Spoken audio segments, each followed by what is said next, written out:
ঈদের জামাত আয়োজনের তোড়জোড় চলছে ঐতিহ্যবাহী শোলাকিয়া ঈদগাহ মাঠে। জেলা প্রশাসনের নেতৃত্বে ঈদগাহ পরিচালনা কমিটি, জেলা পুলিশ ও পৌর কর্তৃপক্ষ জামাতকে সফল করতে কাজ করে যাচ্ছে। মাঠে দাগ কাটা, বালু ফেলা, দেয়ালে রং করা সহ শোলাকিয়া ময়দানকে জামাতের উপযোগী করার কাজ প্রায় শেষের পথে। সংস্কার করা হয়েছে মুসল্লিদের অজুখানা এবং টয়লেট। পাশাপাশি চলছে শহরের শোভাবর্ধনের কাজও। জামাতের প্রস্তুতি ও নিরাপত্তার আয়োজন দেখে খুশি স্থানীয় লোকজনও।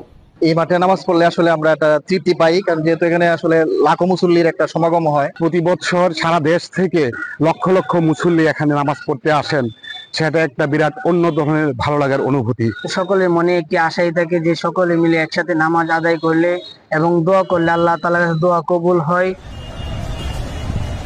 মুসল্লিদের জন্য কয়েকটি মেডিকেল টিম এবং বহু সংখ্যক স্বেচ্ছাসেবক প্রস্তুত রয়েছে। এছাড়াও দূর দূরান্তের মুসল্লিদের যাতায়াতের জন্য শোলাকিয়া স্পেশাল নামে দুটি বিশেষ ট্রেনের ব্যবস্থা করেছে রেল কর্তৃপক্ষ।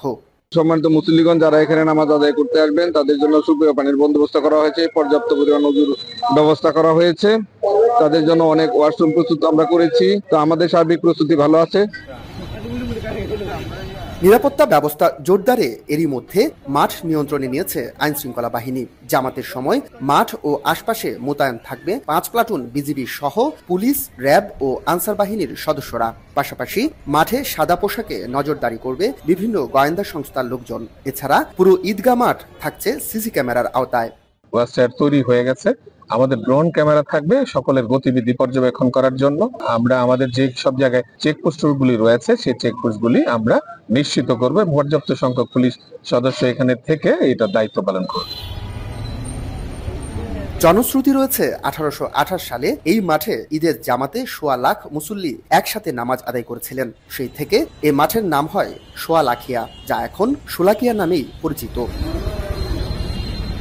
মশহুর কায়েস, এখন কিশোরগঞ্জ। শিয়া বাটার, অ্যালোভেরা ও ভিটামিন ই সমৃদ্ধ লিলি বিউটি সোপ।